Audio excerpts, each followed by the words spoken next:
We are now starting on the back of that green sheet. So we're going to be putting our new formula, which is also the formula that we have on our yellow sheet, to the test. So you borrow $1,500 over the course of 1 year at an APR, that's annual percentage rate, of 6%. What is the monthly payment? So first, we are borrowing $1,500. So if we are looking for the monthly payment R, which equation are we going to use? Folks, should we use the sinking fund to find our payment? No, why not? Because when are we borrowing that $1,500? Today. $1,500 is a present day value that we're going to be paying back over the course of 1 year. So this is P. P as in present value. So we're going to be using this equation that is set up to solve for R in terms of P. So let's go ahead and start filling in those values based on that equation. So the P is the 1,500 times our I is going to be the rate divided by the number of payments. Now it says monthly payments, so what will our M be? 12. So 12 times per year. Then all over 1 minus 1 plus the rate, 0.06, divided by 12. So remember, I is always R over M. And then raised to the negative M, which is 12 times T. What's our T on this one? 1 year. So we're making monthly payments to pay this back, and it takes us a year to do it. So 1 year, T is 1. All right, folks. So now what's going to be challenging about typing this in on our calculator? This is one where we want to start by evaluating the top of the fraction first, then the bottom of the fraction second, and then handle your division. And if you're like, well, how'd you figure that, Miss Cairo? Those are just your basic rules of PEMDAS. When you encounter a fraction, we want to do the top, then the bottom, then the division. So on the top, we can just straight up plug that into our calculator, 1,500 times 0.06 divided by 12. And we get 0.75. Oop, I didn't type in the right number. Just kidding. 1,500 times 0.06 divided by 12, 7.5. So there's our first simplification. Going to the bottom of this fraction, we can type this in one fell swoop. 1 minus parentheses 1 plus 0.06 divided by 12 raised to the negative 12. There's the bottom of the fraction. So then top of the fraction divided by the bottom of the fraction. And that gives us $129 and, ooh, how many cents?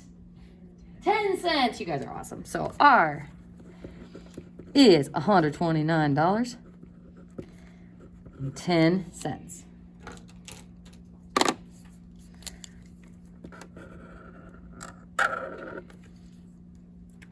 So, all right, we borrowed $1,500, and to pay it back, we're going to make monthly payments of $129.10, which is like, hey, it doesn't seem like a bad deal. I pay under $200 a month, and I get to borrow $1,500. Why isn't this a good deal, though? Not only do we have to pay back that $1,500, what else are we paying? Interest, that evil interest. So, yeah, the monthly payment, it's like, it's not too bad compared to the $1,500 that I'm borrowing. But after the year, how much will we, how much will we pay back in total to the bank? And how did we figure this? So folks, let's go ahead and take a look at our monthly payment which is the $129.10. Now that monthly payment, does it include interest?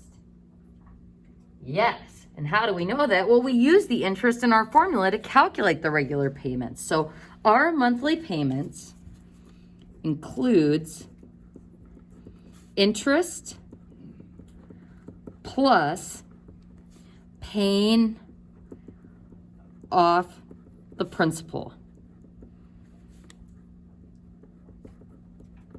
for the loan. So $129.10. How many payments am I going to make? How often am I making this payment?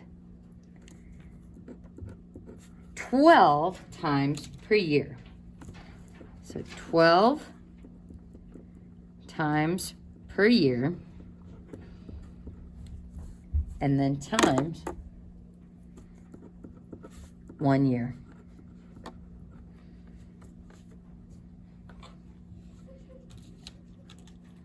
So if I pay $129.10 times 12 times 1, in total, I will end up paying $1,549.02, question mark? Zero, thank you. We got to have that zero on the end. So $1,549.20. So this represents the total we pay back. Total we pay back, which is the loan plus the interest. So loan amount plus the interest. So it's like, why would someone ever do this? Because it's like $1,500, but then we have to pay this interest on it, $49.20. Folks, the big thing is we were able to get that $1,500 now for paying off a little bit amount of money each month so that we paid that off in the future. So it's being able to take out a lump sum now versus having to invest and wait for it to grow so that you can pay for something in the future. So in the next problem, it says, how much in interest did you pay back to the bank? And how did we figure this? We take the total we pay back.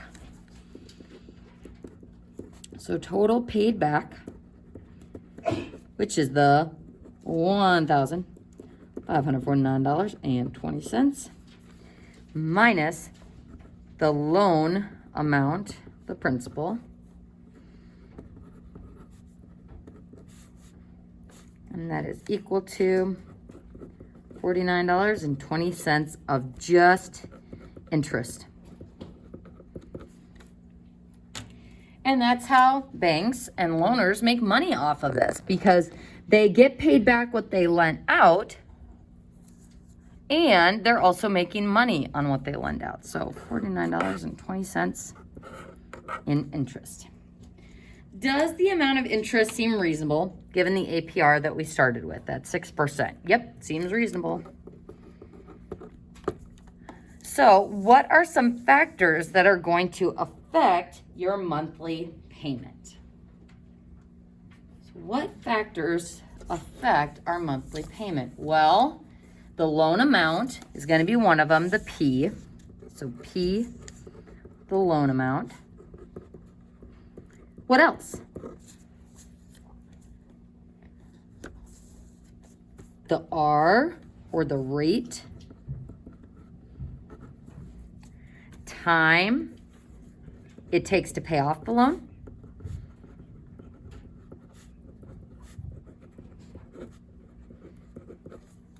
And then M, frequency of payments.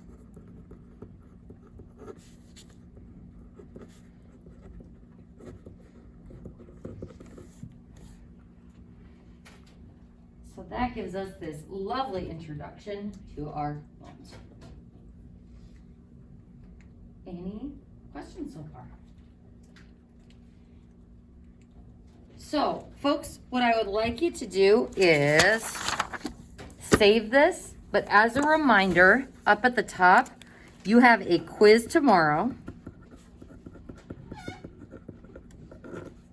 over annuities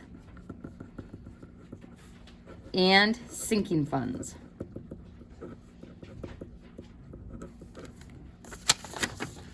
So that means these three formulas, the future value of an ordinary annuity, sinking fund, and annuities due are going to be the focus.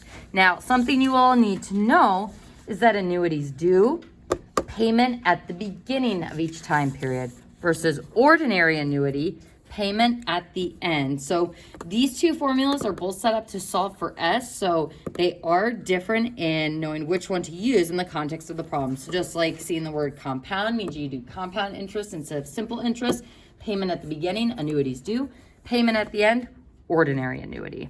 Now sinking fund, this is the only one that's set up for R. Now when we take the test, we're gonna throw in this other one set up to solve for R, but this is using a present day loan value or present day lump sum, whereas this one uses S or the somewhere in the future value. All right, folks, so what we are going to do is I'm gonna give you some work time on my math lab. I think I'm gonna give you maybe a half hour to work on that MML 7C that is due tonight, because that's annuities and sinking funds, which is what your quiz is over tomorrow. We will do some reviewing in class tomorrow before the quiz, but let's go ahead and use the next half hour to work on my Math Lab 7C.